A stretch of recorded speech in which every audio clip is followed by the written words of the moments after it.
All right. Well, thanks for joining, guys. Welcome to those who are new. Welcome back, everyone. How's everyone doing today? You guys good? Right. Awesome. Um, okay. So similar to last time, I have a few things I put together on some slides that I hope will help you guys.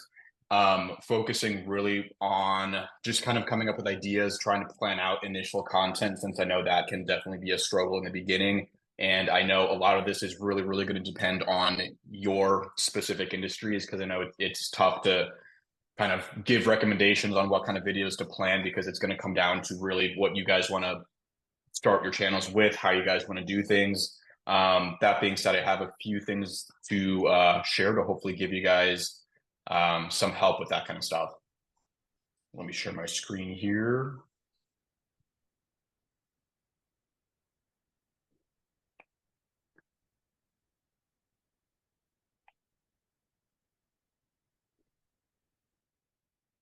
Actually, you know what? Maybe we should do another introduction round. We did this last time, but I see there's a few new people really quick. Thomas and Abe, you guys want to just kind of introduce yourselves? We can start with Thomas. Sure. Nice to meet you guys. I'm You as Thomas. well. I'm the founder of CloudWeb, a company that sells digital services like websites or online marketing. We currently don't use YouTube as an acquisition channel, but yeah, that's the reason why I'm here. I try to give more focus on YouTube. We are based in Nice. Switzerland, so Okay. Awesome. thank you. Yeah, of course. Abe. Hey guys, my name is Abe. I'm here because I spent the last 3 or 4 months doing all kind of stuff to set up my YouTube studio and lights and all this kind of stuff. So my niche is a golf and country clubs, where basically I help them with that. And then what I'm trying to do is I'm just trying to get some information about background and lighting and aperture settings and those kind of things to really and then coming up with a content strategy to do content and create content. So that's why I'm here. Nice. Yeah. So you got your setup fully ready to go. You're just starting the videos now. Oh yeah, 8,500 bucks later. Oh yeah. Oh wow. Yeah. Yeah. I mean, I That's went, gotta be I nice. went, I went all out, teleprompter and all that stuff. Okay. Awesome. Awesome. All right. Well, welcome to you guys, and then welcome back, Dale and Graham. Okay. So let me just share my screen here.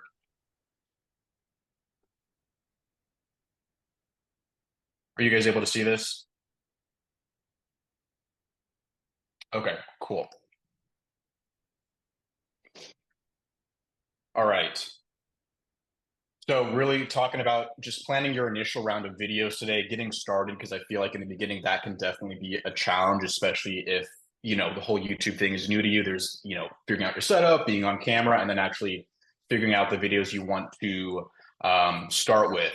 So quick agenda, um, just catching up. And then I have a few examples to show just because I feel like it might be helpful for you guys just to kind of see how how it looks in the beginning because every YouTube channel, every video is going to be different.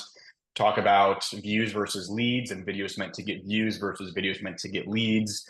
Talk about a couple ways that I've personally found helpful for finding ideas that are not rooted in typical keyword research like what we do for SEO. I think that YouTube is a little bit different when it comes to ideation and figuring out the topics you want to cover. Talk about YouTube funnel and Flywheel, and then Q&A. So maybe like 20 minutes or so of me talking, and then if you guys have any questions, just unmute yourself or put it in the chat. All right. So I kind of talked about this last time. For those of you who were here, if you guys watched the recording, at least based on my personal experience, the beginning can definitely be a challenge with YouTube. I mean, first of all, there's the whole, mental side of things, which is completely different from actual, growing your channel, getting views. These are two examples on the left of some channels that I've had, and it's great when the beginning looks like that. I've posted a few videos, and I think by videos like 4 or 5, the channel was really starting to, every video I got more views, I got more subscribers, and it was great to see that growth. And then on the other hand, sometimes it looks a little bit more like this, and this is of all channels, the SEO channel, which I talked about last time, has been a struggle to grow. I guess my best idea as to why is that it's probably just more competitive since I'm making videos about how to grow with SEO and how to grow on YouTube. My niche is real estate, so everything's targeted to real estate companies and real estate agents. But I've found that to be a struggle. And again, I know that the whole mental side of things is definitely a challenge for YouTube. There's something to be said about that. Yeah, and so every video and every channel is going to be different. So I know you guys might have your own experiences with this, but as long as you stick with it and you are consistent with it, I think that is the most important thing that you can do for yourself on YouTube. And today with these slides, I'm just sharing my own opinions and personal experiences. So you guys feel free to listen to as much or as little as you want, because every creator, I think, can put their own spin on the way they do their videos and their channel. I want to show a few examples of some videos that I've had that have gained traction, but the beginning did not look like that. So this is one that literally took 2 months to even really get traction. So this video is 2 years and 10 days old. So it's been out there a while, and it still gets views, mostly from YouTube browse features. But in the beginning, and this was, I think, one of the first videos I posted on this channel. So the beginning was slow. I mean, really 2 months of, I think, like almost no views, like maybe a couple dozen, maybe like, at month 2, it had a couple hundred, but from basically nothing to like 330,000 views. And with this one, it really took off quickly and then kind of plateaued. But if I judged it in the beginning, like the first week, the first month, I would have been really, and I probably was pretty disappointed with it. But this is the kind of thing where if you give it time and you stick with it, it will get better. This is a different one I wanted to show you. When I try to make videos meant for search that have some kind of searchable and evergreen aspect to it, I found that they don't always really have like that sudden kind of hockey stick growth. It's just very slow over time. So this one is, almost 2.5 years old, and there really are no sudden spikes in views. It's just been like a slow and steady upward growth. And as you can see over here, looks like it's getting almost 30 views every 2 days. And I wanted to show the traffic sources because this one, like I said, is meant more for search. So this is more of a growth trend you might see with your videos if you have something that's searchable to it, and that ideally is evergreen. This one's 2 years, 4 months old. It's still mostly relevant. And I try to make videos that will stay relevant over time. So I don't really talk about, current events or statistics or stuff that's going to change in a week or two. I try to make videos that will stay searchable. So that way the growth on the back end looks like this. Same thing with shorts. I don't use shorts as a primary strategy. I've dabbled with them a little bit. And mostly what I've done with shorts is just have my editor cut up parts of a regular video and make 3 to 5 shorts out of one video where every short is focused around one single topic, but still trying to have a searchable element to it where I am just answering one single question or I am explaining one topic in the short video. And so this one's the same thing. This video is 1 year and 4 months old, same thing, still getting growth and views every day. And this one is very heavily skewed towards YouTube search as far as where those views are coming from. So just wanted to show this to you guys in case it helps you guys, because I'm going through this right now with my SEO channel. It is very slow in the beginning, and I'm saying this to hopefully help you guys, keep your head up. Don't get disheartened if the views are not coming in week 1 or week 2, because a lot of the views will come in year 1 and year 2. It is a long-term game for sure. Okay, so this is a way that I like to think about making videos, where I found that there is oftentimes this inverse relationship between videos that get a lot of views, like some of the ones I just showed you, and videos that get leads. I'm not saying that every video will get views and no leads, or that every video will get leads and not many views, but I feel like it might help you to think about your videos this way, as far as what is going to get a lot of views and what is going to get more leads and actually, get money for your business. And the reason I'm saying this is because, in my opinion, you need both videos. So if you look on the left here, the video is meant to get views. I think that these are a good way to kind of build up your channel and set a foundation, especially because when you're in the beginning, I think that going after some of those, broader topics might help. At least that's what I've chosen to do personally with my channel, is I try to start with videos that are not really meant to get leads. They're just meant to get myself out there and start getting views for some of those topics that are searchable, that will hopefully get views over time. They also will help you get a lot of your first time viewers to the channel. So most people that are watching your videos over time probably are going to be first time viewers. I think for my channels, it's like 80% of my viewers are first time viewers and like 20% returning. Every video is a little bit different. And with these views based videos, I've found that they are either getting those views from search or from browse. So those are kind of the two, big sources of traffic you can get. There is suggested, which is a little bit trickier to do intentionally. It's just kind of, how that YouTube algorithm places your video. It's, if someone's watching a video and they see your video like recommended on the right-hand bar in YouTube, that's how you get a lot of suggested traffic. But search and browse is how I think about getting traffic. And then on the other hand, we have videos that get leads, where in my experience, I found that most of my videos that really crush it with getting leads don't get a ton of views. Like some of them might have 500 views, some of them might have 1,000, 2,000 views. Not really my top performers, but those are the videos where when we talk to clients and to our leads, we always ask them, how did you find us? What video did you watch? What were you searching for? And so they can pinpoint the video that they found. And it's always a smaller video that has not performed super well, but that is where we get our money from. And I found that it's mostly from search traffic, from making a video around a specific topic, like a long tail keyword that is not the most sexy topic, but it gets searched and we show up number one, and that's how we get leads from it. So I hope this is helpful to just kind of have a framework for thinking about your videos. In the beginning, I typically will focus more on videos like this. And then once I have some kind of foundation, I will start to kind of mix in more videos like that. Again, feel free to do it however you want. There's lots of ways to do this. Do I lead them into a funnel, Thomas? So I don't have like a typical funnel, like as far as like landing pages and email lists. The way that I like to get leads personally is that I will have an email and a phone number available. That's how I prefer people to reach out. Like if someone has a question, if they want to get in touch, I encourage them on every video to just reach out, text or email. It is a phone number, so we do get phone calls, but that is how I prefer it.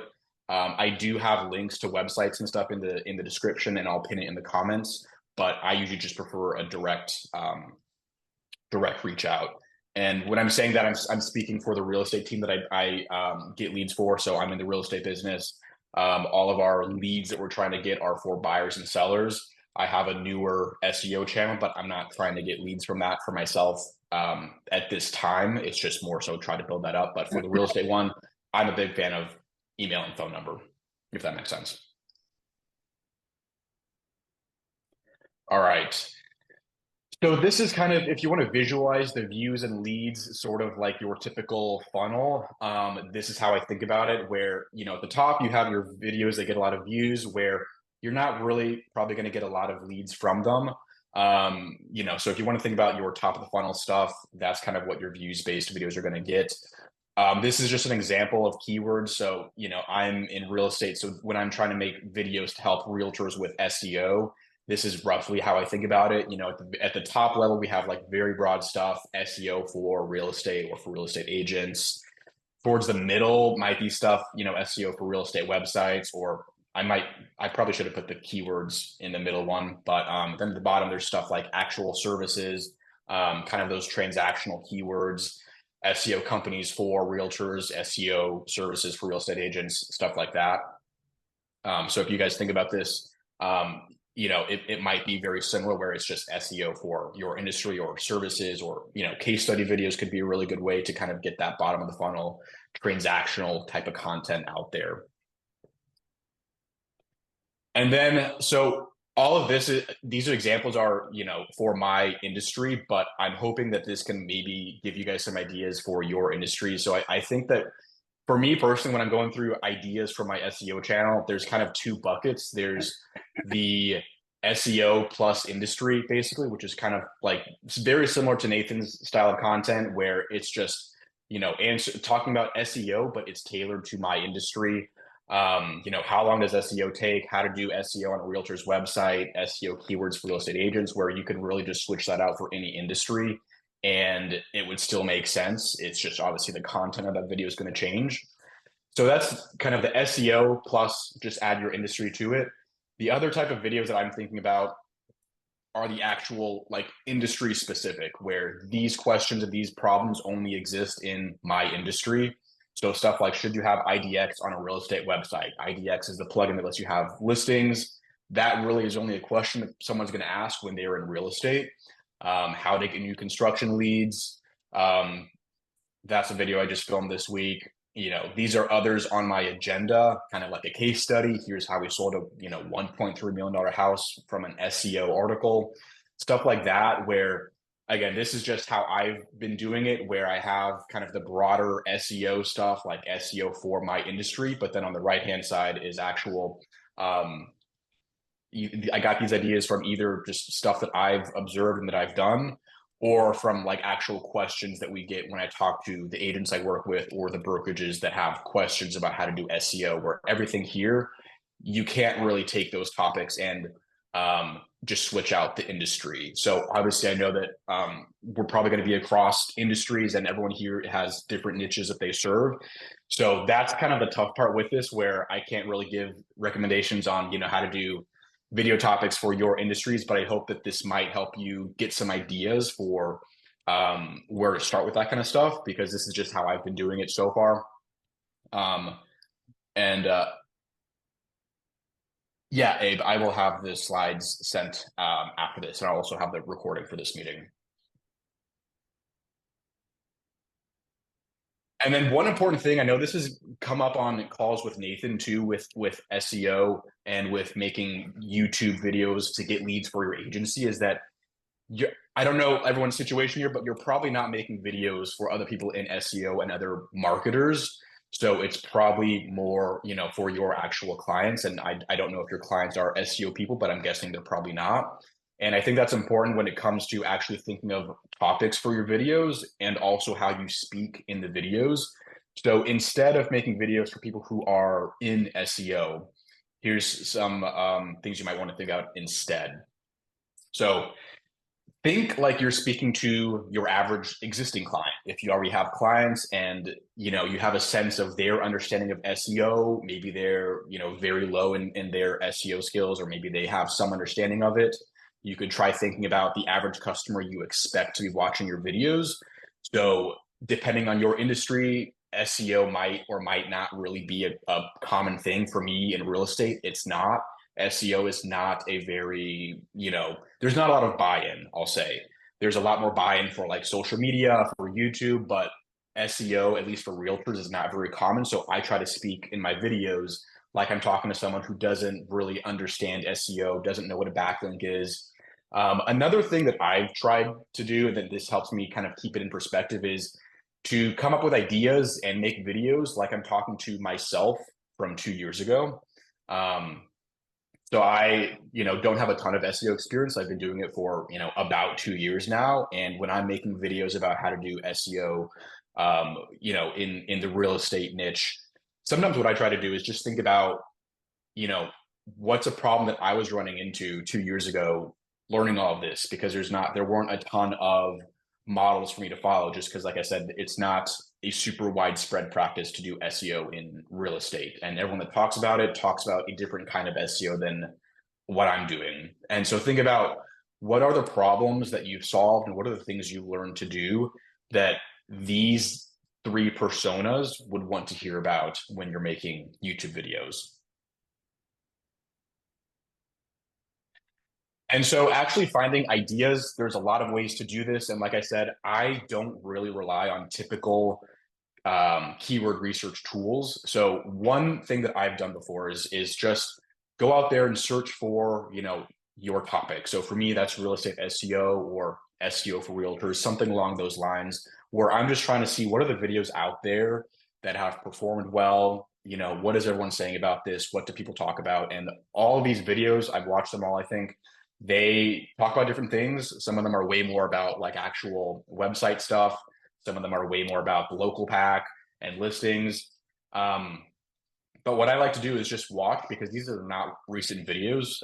There's one from 6 months ago, but try to find videos in your niche that are talking about SEO or whatever topic you're trying to make, and just see basically what your competition is, so that if your ideal clients are searching for this, see what's out there. And this is kind of like the YouTube equivalent of the skyscraper technique. If you can add to it, or if you can offer some kind of unique experience or perspectives on this, kind of, these all have different titles. So if you guys find videos about how to do SEO in your industry or solving problems for your niche that you might want to replicate and put your own spin on it, for me, that's always been a really, really great way to come up with ideas, where these are proven methods. These are videos that have proof where there is some kind of demand for it. I mean, these all have 10,000 plus views.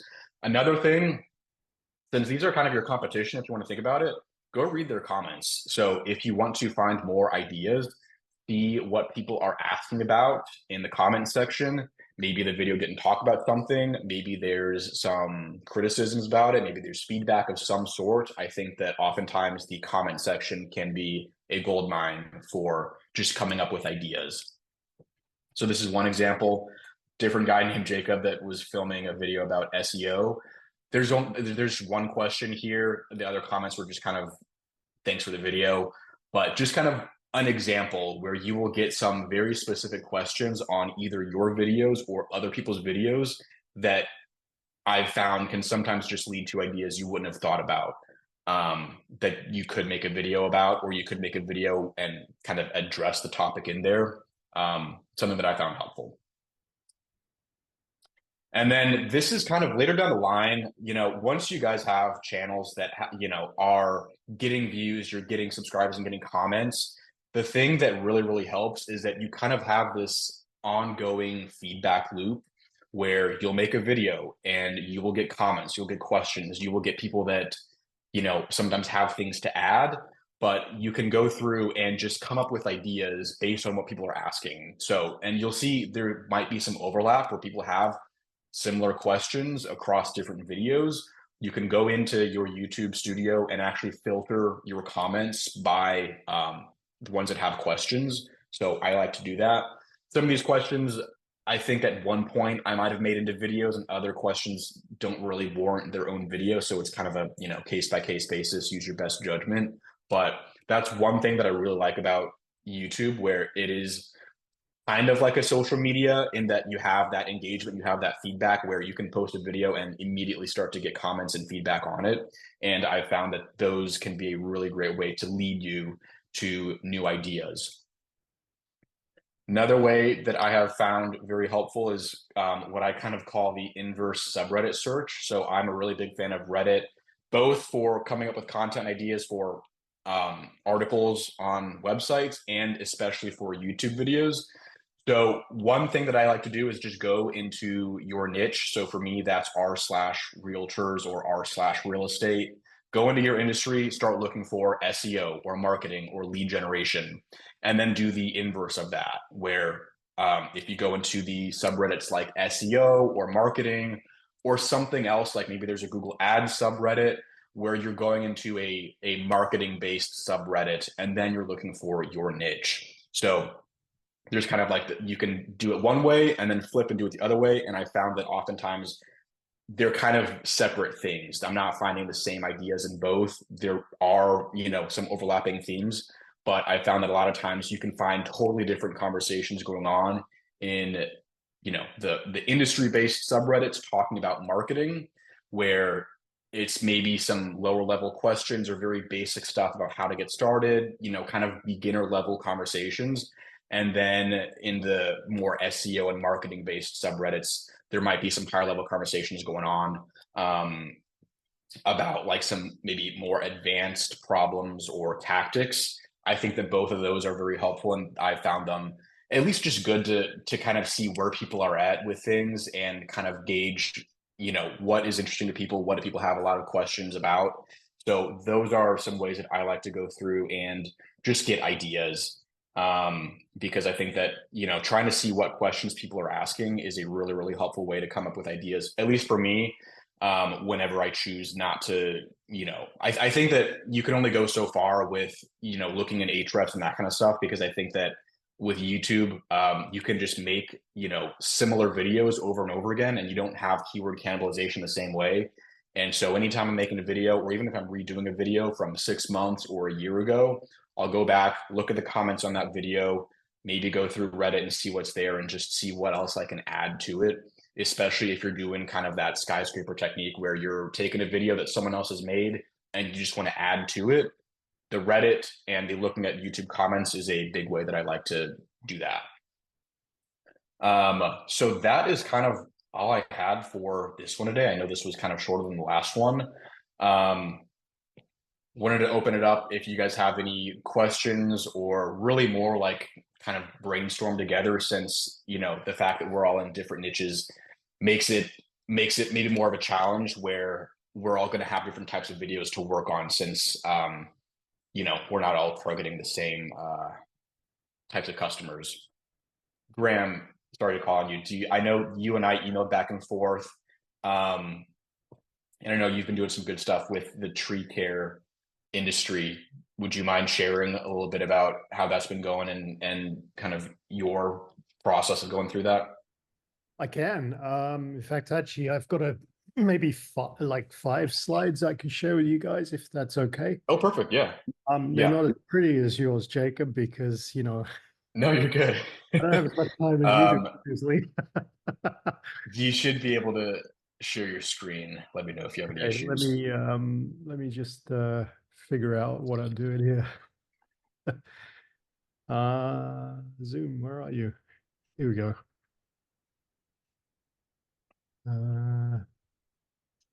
Yeah, you can tell I don't use Zoom very often. No, I get it. I felt the same way last call. I was like, oh man, like leading a Zoom call is a new skill set. Yeah, indeed. Okay. Are you seeing my screen here with a little slideshow there? You are. Oh, great. Yeah. Okay. Yeah. So I'm going to be very quick here. I'm in the arborist market, so tree care industry. And one of the biggest problems I got is thinking of topics. And originally, I started to think in the same way that you know, we all watch Nathan, and we all end up doing the same thing that Nathan does potentially. And I found it was because the first point says my generic SEO company meant I actually didn't know who I was targeting. And once I niched down, I actually started to understand who my customer was and something about them. So, you know, there's a possibility that what you're doing is potentially too broad, and you're not really understanding who your target market is and who you're talking to. And I've had a lot of challenges with content in that respect. So it's about ideal customer, which is, you know, what the marketing guys go into first, is understanding who your ideal customer really is. And again, this is just my experience in my niche, and it could be different to you guys as well.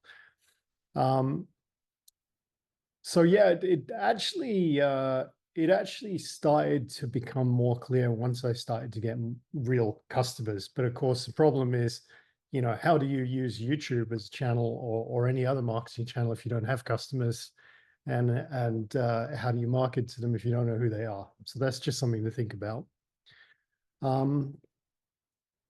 So what I ended up doing, now I'm in the tree care industry, is trying to come up with ideas that I could create videos on. And one thing I did, which is something that Nathan talks about in the link building, is sort of reverse engineering current content online and getting ideas from there, and then kind of spinning it into my industry. So one of the examples I used was HubSpot. Now, the thing about the tree care industry is you got to understand a lot of these guys can't even use a cell phone, right? They are not going to do it around SEO. So I don't want to talk at that level, but I do probably want to bring them in at a higher level. So for example, a lot of crews will make videos. They put them on Instagram, they put them on YouTube, not particularly good at it. So what about an ultimate guide to video marketing? Or even a video on what is inbound marketing and helping them to understand that. And, that's what we do as part of our offering is SEO. So if they understand inbound marketing, they might well become a customer later. Why should they blog? And what are the benefits of blogging? 48 call to action examples, and maybe 16 stats that prove the importance of local SEO. And these are all things that I think I can make videos on that are relevant to these people who don't think at a low level, think at a higher level. And I haven't really explored these ideas. I have 100 of them. Very easy to come up with them just by looking at other people's content. Something interesting happened this week, and I know this is a YouTube accountability group. I get it. Love it. Somebody told me in my audience, a lot of people are driving around, working outdoors. They're not in an office and they're not in their house watching TV or YouTube or anything like that. So are they watching? In my niche, they're probably not, but I do know that a lot of people listen to podcasts. So, an idea is to take your YouTube content, make it in such a way that you could even repurpose the audio and publish it as a podcast as well, depending on where your audience is working. And I think podcasts for my industry is a pretty interesting one to look at as well. Another idea I had as well was actually interviewing your clients, because people, we want to make videos about how to do things perhaps, but there's another way of doing this, which is popular with podcasters. It's interviewing your clients, or it's interviewing people like your clients, because potential clients like to hear from clients or people like your clients. So my thought was maybe I would create videos where I actually interview some of the people that I've spoken to, some of the people that I've worked with, and maybe that would be useful to other tree service companies that are potentially going to become leads. And that's really where I wanted to go with this interviewing clients. So I think that's kind of it, Jacob. I don't think I had anything else. Just Yeah, no, really good stuff. Yeah, I really like the idea of the interviewing clients, almost kind of like a case study. Another thing you kind of reminded me of talking about HubSpot is one thing that I've been doing too is looking at kind of like the bigger agencies or marketing companies in my niche. So there's one that I've been looking at that does a lot of like websites and SEO for real estate agents. And so they have like a really, solid blog, and they have a YouTube channel. And I've been watching their videos to kind of get ideas from that and seeing what I could kind of, use and put my own spin on it. So I definitely like that idea of kind of mining other marketing websites to see what you can find from that. Jack, yeah, saw your hand raised. Hi, yeah. First time here. I was curious about. Yeah, welcome. Thank you. About the length of the videos is best. Your thoughts on that? Honestly, it'll really depend on like your preference and honestly just how you feel comfortable on videos. I personally would say that most of my videos, whether they're real estate videos meant to get real estate clients or my SEO videos, are probably 8 to 12 minutes long. I try to make my videos, as long as I can while being thorough and helpful, but I really try to avoid redundancy and repetitiveness. And that was one thing that I struggled with in the beginning when I was not scripting things out, is that I had this tendency to just kind of ramble, and I would end up with like a 15-minute video and I'd be like, oh, great, like it's 15 minutes. But realistically, it probably could have been maybe 10 minutes because I kept repeating the same stuff. Also, probably depends on the topic you're talking about. So for me, I have some videos where if it's just like a very, specific thing I'm talking about where there isn't a ton of stuff to say, it might be like 5 to 8 minutes long. Other stuff, like I had this one video I did that was like about how to start doing SEO on a real estate website. And it was like a screen share with a presentation I did, kind of like what I just showed you guys, but meant for real estate agents. I think that was like a 30-minute video, but it was not me, sitting in front of the camera, talking head style. There was a little bit about that, but it was mostly like just giving a presentation. So I feel like it really depends on what you're comfortable with, how long you can be on camera. Because for me, I feel like I'll probably spend 20 to 30 minutes filming the video, and that will end up in probably like an 8 or 10 minute video after I, cut out all of the kind of dead time where I'm just looking at notes or any mess ups or anytime I say something twice. I feel like for me, my maximum is like 30 minutes for at least for filming. Like after 30 minutes of like sitting in front of the camera, I'm kind of like, I'm done.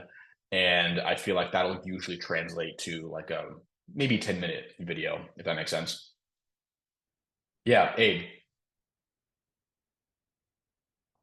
Hey, I have a question on this. One is that, I heard, at least in the algo from Google or Yahoo, not Yahoo, but YouTube, that you should create at least 100 videos before you see traction. Now, I'm not saying that to discourage anybody, but something happens when you get up to 100 videos for your channel, right? I don't know if how accurate that is or not, but a lot more creators are saying around that range is where they start seeing some traction. That's in a way that's discouraging. It's a lot of work, but that's what I'm hearing. The other thing is, when you look at like rankings.io, and that's one of the guys I look at, there is something that's very common in the SEO industry. There is a gentleman in the group here, he's not here, where he's creating content focused on other SEOs and telling them how to do their job. That's obviously not what you want to do.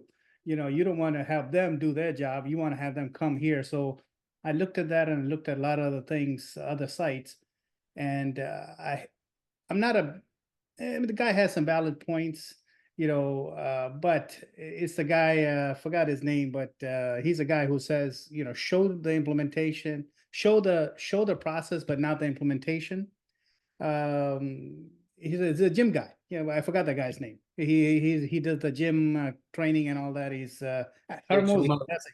Alex Hermosi. Yes. Yeah, Alex Hermosi. Okay. Right. So what he does is that he is showing you what should be done and how it looks like. And they got to hire you to do the implementation. That's exactly what I'm trying to do, is that 5-minute videos.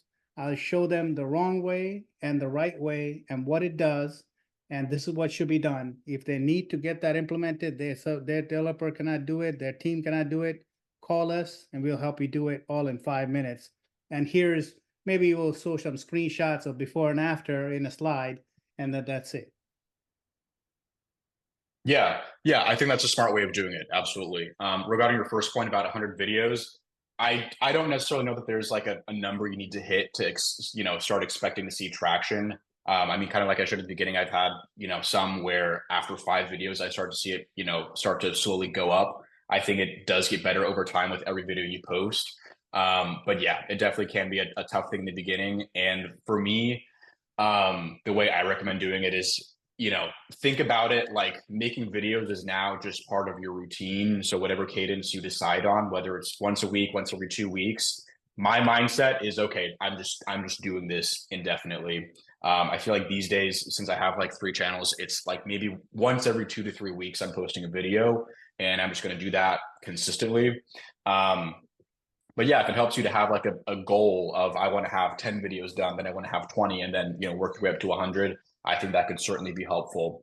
And then to your point about like kind of showing the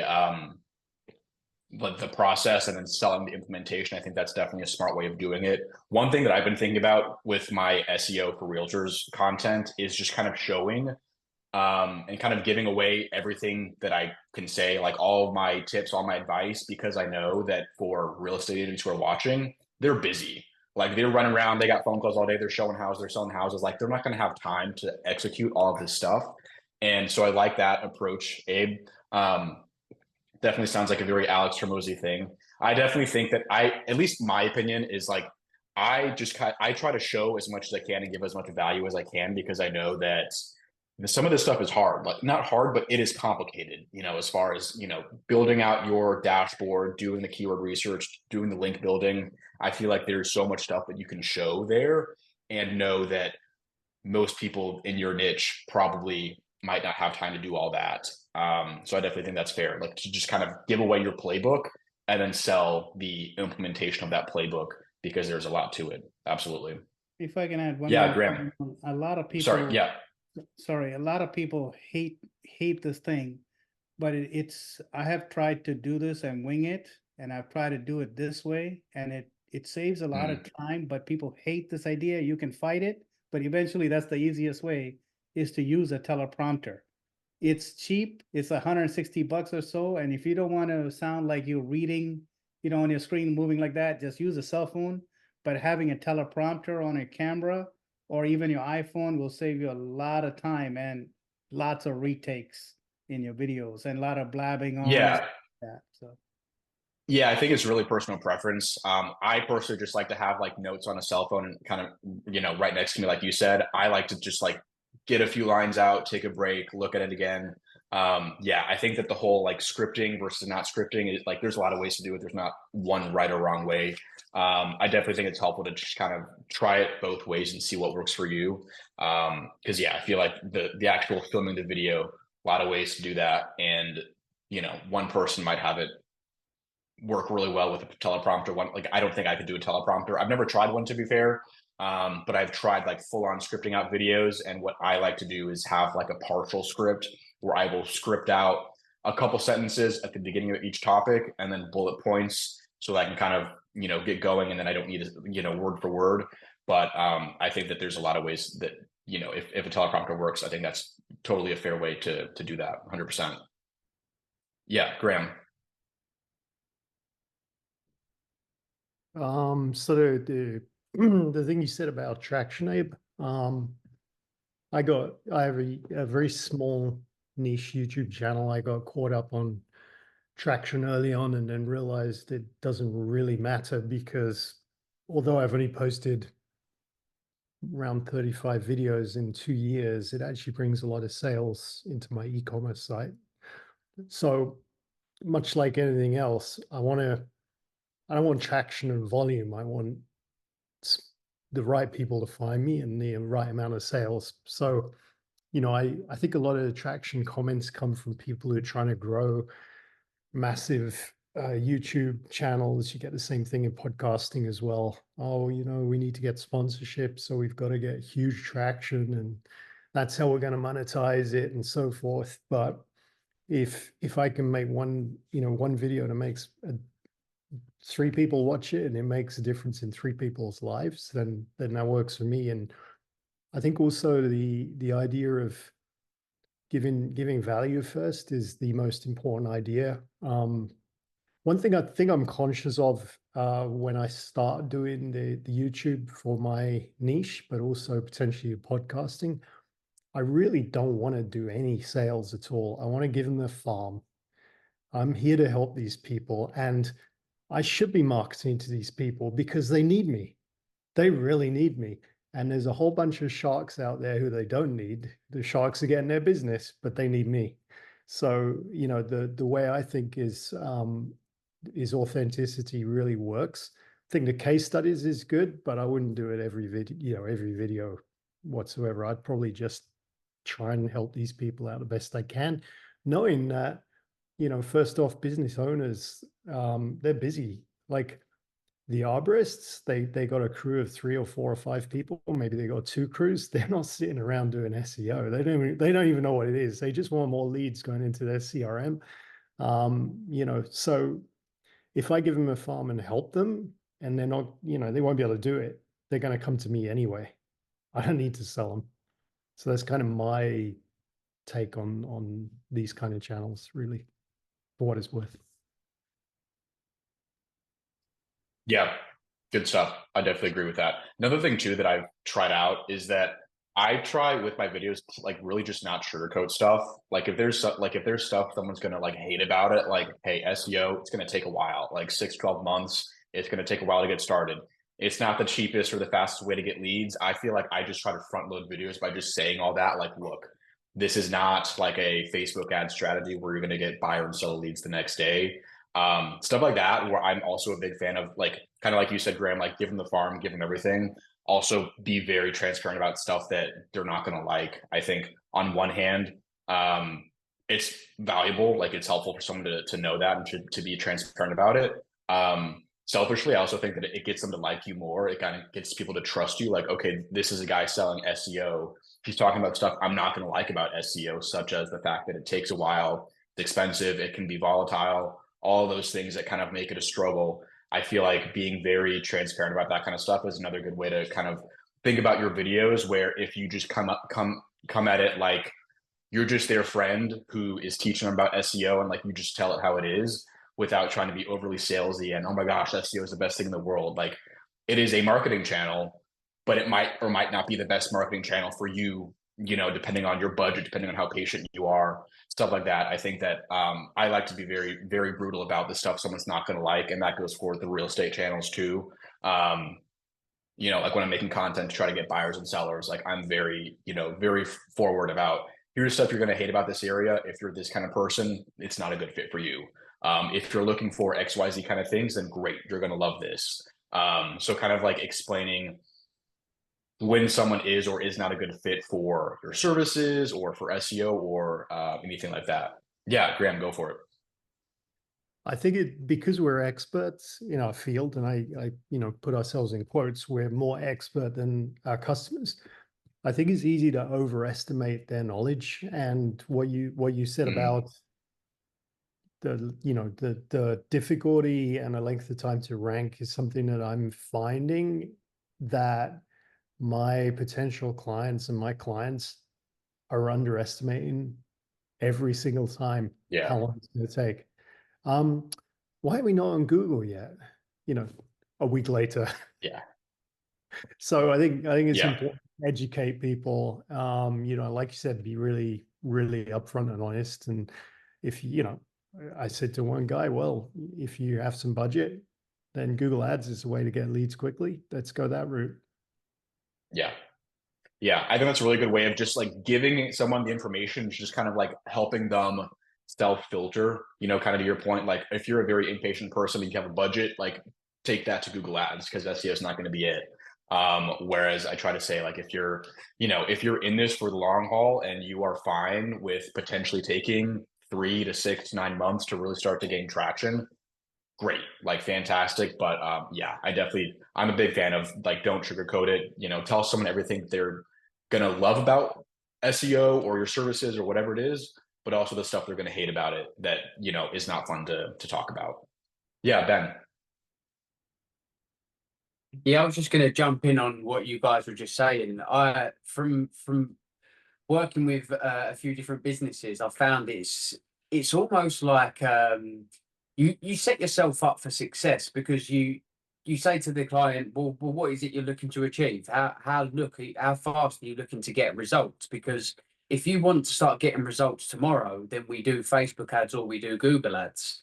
But if you're looking to save money and looking to grow things in the, you know, in the long term, and to have easier sales, because when it comes to getting your leads for SEO, as we know, it's a lot easier to convert those customers than it is selling on Facebook, because people on Facebook are not in that are not in that frame of mind to be buying. And then obviously you could argue with Google ads that Google ads, people are ready to buy. The difference is Google ads is a lot more expensive, because you're paying for the service and you're paying Google. And then I always say straight away, look, I cannot say, I'd be lying through my teeth if I turn around and said to you, if we start doing SEO, you're going to get results within 6 months. And I tell that to all of my clients. And I had a call today with a duct cleaning company. I've had them for 3 or 4 months. They're on the first page for about 10 different keywords. They've managed to get contracts with some of the biggest restaurants in London, in like West London, you know, crazy, and they're super happy and super excited. But just how I framed that from the beginning, they even turned around and said, "God, Yeah. we're only 3 months in," and I was like, "I know, it's crazy, it's crazy." But you know, this is the benefit of doing SEO, and you know, and going through the motions. So it can be in your frame of mind. You're like, oh, you know, I don't want to put the client off, but at the same time, I think it's really beneficial to just be straight and upfront with these people, and then just do your best. You know, that's all you can do. And 9 times out of 10, I think you'll always land on the right side. So yeah, 100%. Yeah, absolutely agree with your points. Yeah, another thing too that I just thought of kind of while you were saying that is one thing that I kind of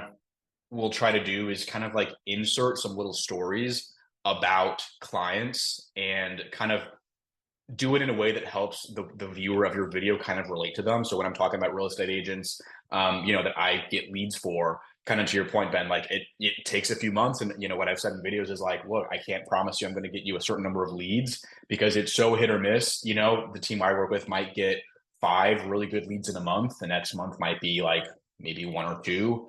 And with real estate in particular, it's always like you could get a lead and it's a lead, but it takes a year to go under contract. And you could also have a lead that comes in the next day and, you know, a week later they're in a contract. But trying to tell stories of like, hey, when I'm working with clients, here's what they love about it. I get them leads that they love working with, especially since we do a lot of new construction. Like they love selling new houses. They love, you know, walking people through that process of building a new home.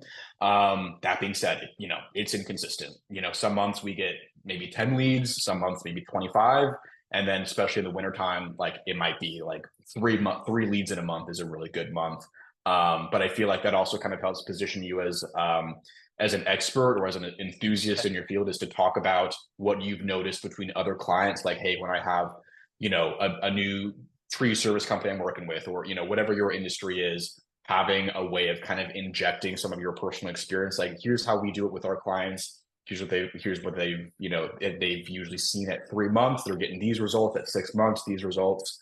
Kind of like injecting some of those stories without being like overly salesy. Like, we will get you this by, you know, 3 months and this by 6 months. I feel like kind of adding stories is a good way to kind of subtly position yourself as, you know, as an expert and as an authority, but do it in a way where you tell a story about a client of yours that is still relatable to someone who maybe is getting inconsistent leads, or they want to have better rankings on Google or something along those lines. Yeah, Abe. Hey, Jacob, I have a question on just a flip of that statement, right? What if you have like AI systems, options, and products in place where you can tell them, hey, implement this, put this code, and start capturing the traffic and leads that are coming to your site that you're spending money on ads right now, that's not taking action right away within 24 to 48 hours. How do you convey that instead of the other way as well? I mean, the other way is that's a disclosure point, but when you have a product and service like that, how do you convey that to them and saying, hey, implement this and start converting more leads within next week, or implement this and start capturing leads within like 48 hours, 24 to 48 hours? Yeah, that's a good question.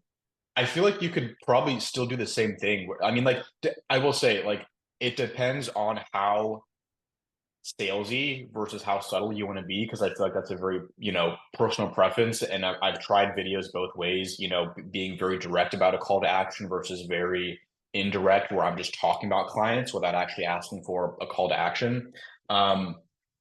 But I feel like if you want to be aggressive with it, you could totally try that. You know, I think that depending on how you want to do it and how you want to get business, you could totally try it. Like, if you want to get results tomorrow or next week, use this tool, it'll help you. Versus if you want to be more subtle about it, you could tell stories about it and say, you know, this is one of the ways that we've been doing this, and here's the results we get from that. I feel like you could still use the same strategy if you wanted to, you know, use that more storytelling kind of technique, or leveraging, you know, experiences that your clients have had. Like, hey, we helped, you know, 5 people last month. They used this tool and they got results the next day. I feel like there's a lot of ways you can get creative with it too, because I feel like I've noticed this too with other creators, is that sometimes they'll be very subtle.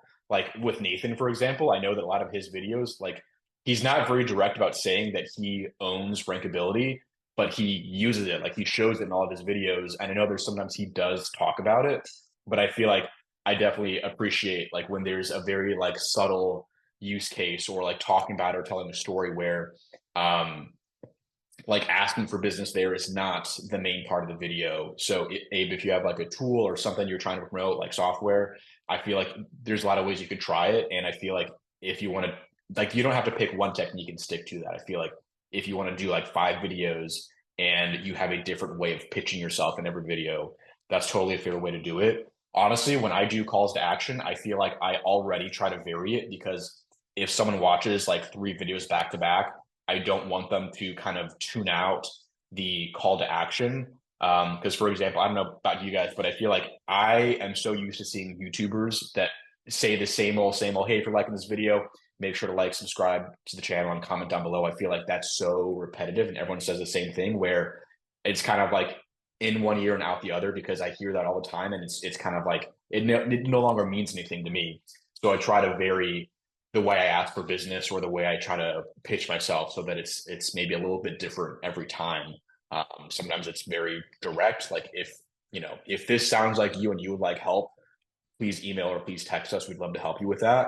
And then other times I feel like it's more subtle, like it's a story or I'll lean into it. Does that make sense, Abe? Yeah, it does. I'm trying to think of what can be done in where you make it no risk for them at all, but you also leave the decision to them, like, hey, try it, and what do you got to lose? That kind of thing, or give it a try, that kind of thing, where you have them make that decision rather than you coercing that decision on them. I feel like just saying that might honestly be a really good way. Like in my videos, I try to not be nonchalant about it, but like and I'm using really like the real estate videos as an example because I'm not trying to get leads from my SEO channel, but saying stuff like, if you'd like help buying or selling a house, like please reach out. And sometimes I'll say, if not, great. I hope this video is still helpful for you. Because either way, that whether you work with me or not doesn't change the content of this video. If you want to see if we're a good fit, get in touch. If not, let's just get right into the rest of the video. I definitely try to avoid being overly salesy. So I feel like kind of having that way of saying, if you want to use this tool, it's free, use it, give it a shot. Great. If it's a good fit, awesome. If you don't like it, totally fine. Like it's not for everyone. And I feel like that's totally okay to say that you are not the right fit for everyone, or that, personality wise, it might not be a good fit for you, for clients, whatever you're talking about. I feel like that's totally a fair thing to say. Thank you. Yeah. All right. Yeah. I feel like I've covered pretty much everything I wanted to talk about today. I know a lot of the, coming up with ideas is probably the biggest challenge with getting started, and it is going to depend so much on your industries. Any lingering thoughts or questions, or do you guys feel good about stuff? Good. Jacob, I've got a All quick right. question. Yeah. So in terms of like I've not got a niche yet. Just so I'm still deciding on what niche I should go in. So Yeah. how would, if you was in my position, how would you start your YouTube channel? Would you just kind of how would you do it? How would you, because I don't want to, niche down on YouTube, but my agency, Yeah. So couple thoughts here. So on one hand, I know this is the thing Nathan's talked about in the group, is that it might not be wise to start on YouTube yet, just because with YouTube, like it will take, 6-12 months to start to see like solid results. So if maybe you're worried about, talking about a niche you're already working in on YouTube, and if you're worried that might change in the future, you might not want to make, niche specific content on your channel. Now, whether you want to, like actually start a channel now or not, since you don't have a niche, is kind of up to you. I feel like if you want to avoid that risk of you know, making content without having a niche, you could maybe try to just make, you know, more broad SEO content in general. That might take longer and be more competitive to get started. You could also, if you want, like maybe just use the niches you're already working in as examples. You might not stick with that in the future, but if you have, you know, I know you mentioned the jet interior design, like if you want to talk about that and just show case studies of that, and then maybe the next video is about HVAC or something. I know they're, you know, it's going to be inconsistent as far as the topics you're talking about, but I mean, Nathan does that. Like he has videos about how to do SEO for HVAC companies, how to do SEO for pest control companies. So I feel like it's really up to you, you know, and also depending on where you see things going, you know, like if any of your niches right now are contenders for niches you want to fully niche down in the future, you might as well, you know, maybe try to start with content on that now. But if you think that you haven't found your niche yet, you could start with just more broad SEO content. Or, you know, on the other hand, if you wanted to just kind of take a pause with YouTube until you find your niche, I think that's also a fair option. You know, does that help? I know it's, you can kind of go different ways, I think, and I don't know what the best route is, but just some ideas for things you might want to consider. Yeah, because it's also, like, thanks, Dale. Good having you. Cheers, Dale. Thank you. Yeah, so I was thinking that it's probably best if I get started sooner rather than later, because it's like Abe said, it's something that's going to take time. Yeah. And then I'm thinking, yeah, like you said, just do cover content on my clients that I'm getting results for. Because at the end of the day, Yeah. if I'm getting results for my clients, then I can offer advice and value for free to other companies that are, you know, in the same situation. So I might have another HVAC company reach out, or a solar company, or I'll get another private jet interior design company, but you never know. Yeah. Yeah, so that's maybe what I'll do then, because I've been thinking about YouTube for a long time, and it's just something, you know, it really is powerful. It really is powerful. I've been getting a few inquiries and leads just through Google SEO and Google Ads and that sort of thing, but I feel like awesome. you never have enough avenues. So, you know, you've helped me answer that question, Jacob. That's Yeah, no, I get that, honestly, because I feel like, and I know that Nathan's been talking a lot about like the whole niche selection thing. I definitely feel like, just in my opinion, like not having a niche isn't necessarily a reason to not start YouTube. You know, I feel like you could totally still get some benefits from it, you know, without having an audience to speak to. It just might take a little bit longer. And also, I feel like there's nothing wrong with making a video about, you know, how to do keyword research, or, you know, how to get backlinks or whatever, and just inject little stories about, hey, here's an example. Here's how I did this for, you know, an HVAC company. And then, you know, on the other hand, here's how I did this for, you know, a jet interior design company. I feel like having those, you know, little anecdotes to put in there could still help you. But yeah, I mean, I feel like Nathan's a good example of doing, you know, SEO content without a niche, or at least addressing multiple niches. I feel like it's, I mean, I'm just a big fan of, you know, having a YouTube channel in general and doing content. I feel like, you know, kind of to your point, it will take a while, so you might as well start now instead of waiting until you have it figured out.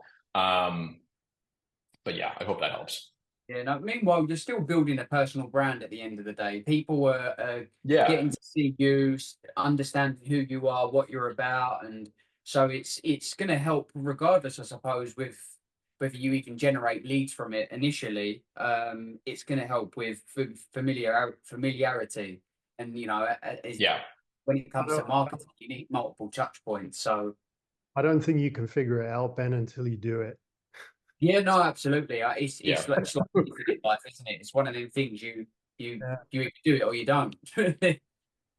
Yeah, another thing too is I feel like you can totally make content that's just kind of about SEO, or, you know, whether it's whatever you're talking about, like keyword research, web design, CRO. Like, I feel like you can still make videos about that without making it tailored to a specific niche. You know what I mean? So like for me, like I'm making everything SEO for realtors, SEO for real estate, like it's very niche specific. But I feel like you can use the clients you're doing right now and just still make broad SEO content. You're using those examples that are niche specific, But if you just kind of like add a little bit to it where you explain, like, I'm doing this for a jet interior design company, but here's how you should still think about, optimizing your landing pages or doing keyword research, so that way, like, you can still make it more relevant to other niches.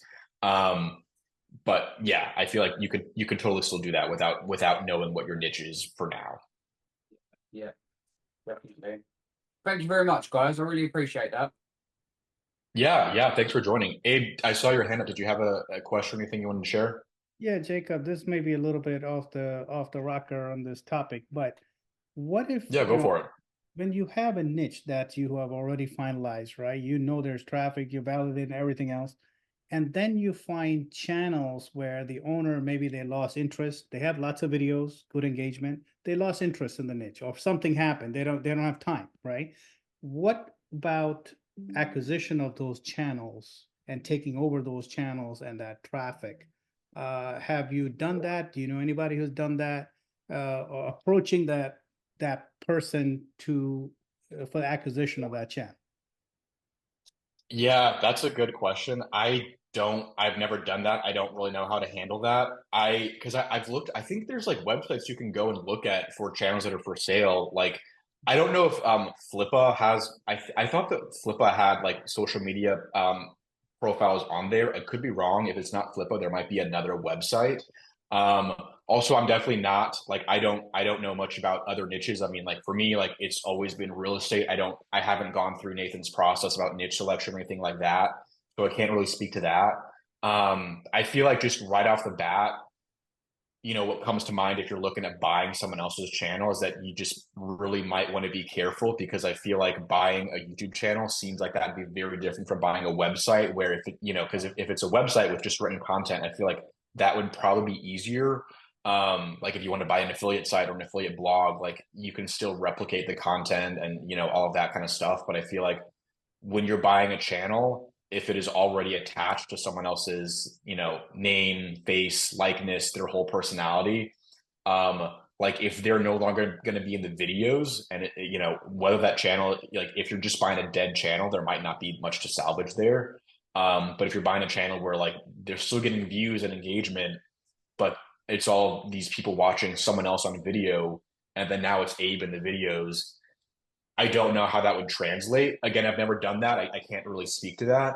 But I feel like that's something to consider. Like, one of my channels that I have is like a faceless documentary style channel. And I feel like something like that is easier to kind of maybe try to buy and sell, because there is no face and name. Like, my face, my name is not attached to it at all. I made it purely to get money from AdSense and affiliate. But I feel like if you're trying to buy someone's channel where, like, there's a person attached to it, you might just want to be careful about that, and figure out how you're going to handle that transition. But I can't really speak to that. Those are just kind of some ideas that come to mind. Let me clarify. The reason why I'll be buying that will be to merge it, not to get that channel going. Merge it into the brand, and basically merge the brand over into one single brand. How do you mean that? Like, trying to combine Basically, YouTube take channels, that or channel, combine it into one channel, move everything.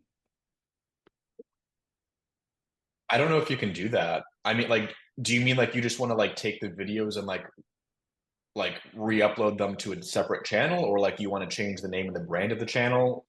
How are you Well, thinking about going through that?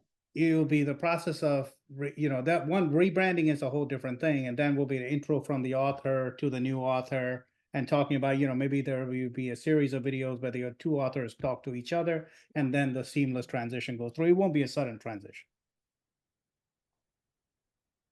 Yeah, again, I haven't done that before. I mean, if that's something you're interested in trying, I mean, like, go for it. But yeah, I've never done anything, collaborating with other YouTube channels, or trying, a partnership, or blending channels, if that makes sense.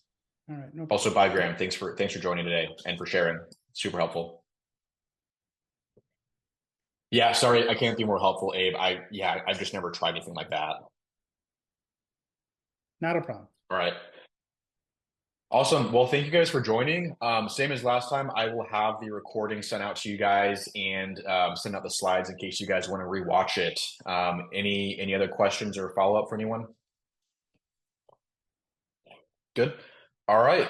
Well, thanks for coming today, guys. I'm probably planning on just doing this going forward on Thursdays at noon if you guys are all available. But yeah, I'm just trying to make this an ongoing thing, hopefully to have some stuff to share every week. And, you know, if anyone else has stuff to add, would love to have that. But thanks for joining, guys. All right. Thank you. See you guys. Have a good one.